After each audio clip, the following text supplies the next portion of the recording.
میں کرام سعادت عظام اور شان اسلام کے ناظرین کرام، سرزمین ہند پر اللہ تعالیٰ نے جن اولیاء کرام رحمہ اللہ السلام کو پیدا فرمایا، میں سے ایک سلسلہ عالیہ چشتیہ کے عظیم پیشوا اور مشہور ولی اللہ حضرت سیدنا خواجہ نظام الدین اولیاء رحمۃ اللہ تعالیٰ علیہ بھی ہیں۔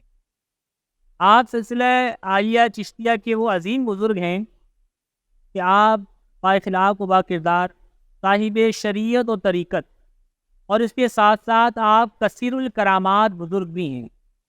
یہاں آپ کی ذات سے بے شمار کرامتیں صادر ہوئیں، بے شمار کرامتوں کا ظہور ہوا ہے۔ اس میں سے ایک کرامت یہ بھی ہے کہ آپ رحمۃ اللہ تعالی علیہ فرید نے ایک محفل منعقد کی اور اس محفل میں آپ کو مدعو کیا۔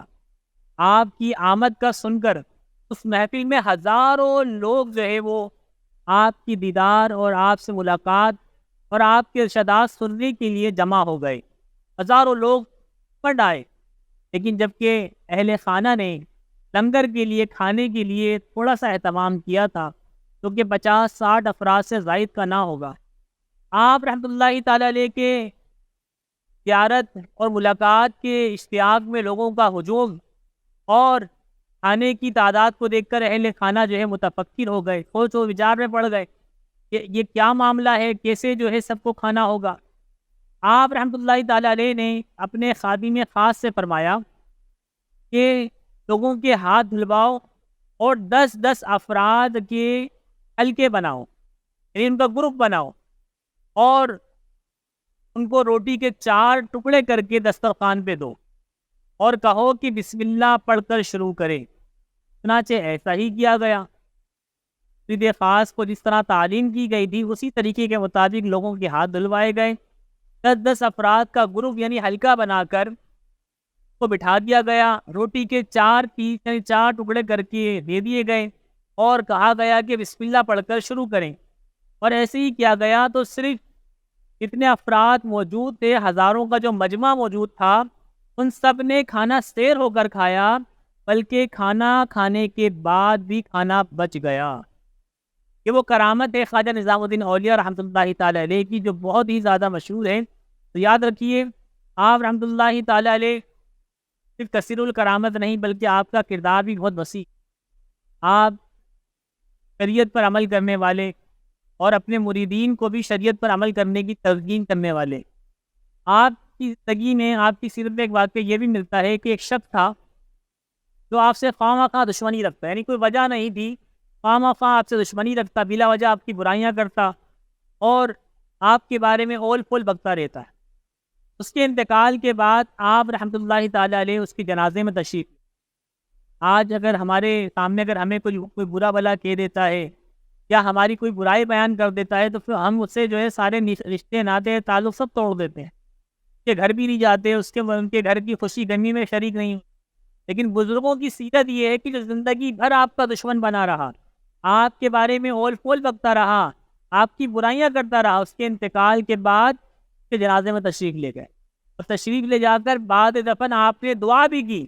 دعا بھی کیا خوبصورت انداز میں فرمائی کہ یا اللہ عز و جل، اس شخص نے جو کچھ بھی مجھے کہا ہے یا میرے ساتھ کیا ہے، میں نے اس کو معاف کر دیا۔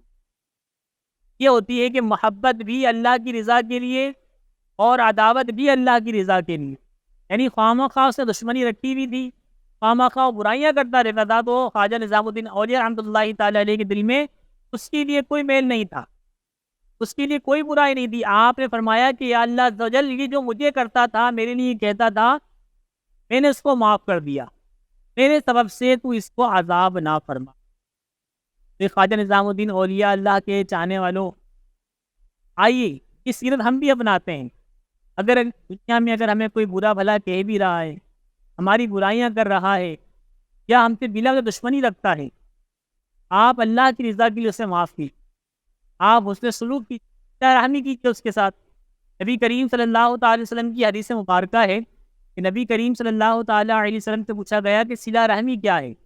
آپ نے ارشاد فرمایا کہ صلہ رحمی یہ ہے کہ جو تم سے توڑے تم اس سے جوڑو، جو تم پر ظلم کرے تم اسے معاف کر دے، اور جو تمہیں محروم کرے تم اسے عطا کرو۔ یہ نبی کریم صلی اللہ تعالی وسلم کی حدیث مبارکہ ہے صلہ رحمی کے متعلق، کہ ہمارے یہاں تو یہ کہ جو ہمارے یہاں آئے گا ہم اس کے یہاں جائیں گے، جو ہمیں دے گا ہم اسے بھی دیں گے، اور جو ہم پر ظلم کرے گا ہم اس سے بڑھ کر اس پہ ظلم کریں گے۔ ہم پر اگر کوئی اینٹ مارے گا تو ہم اس کے اوپر نا وزنی بلاک کھینچ کے ماریں گے۔ ایسا نہیں ہونا چاہیے۔ یہ خواجہ نظام الدین اولیاء رحمۃ اللہ تعالیٰ علیہ کی سیرت اور یہ حدیث پاک ہمارے لیے بہترین مشعل راہ ہے۔ اللہ تعالیٰ سے دعا ہے کہ اللہ تعالیٰ ہمیں بزرگوں کی سیرت پر اور احادیث طیبہ پر عمل کرنے کی توفیق آئے۔ آمین۔ یا ان نبی اللہ تعالیٰ۔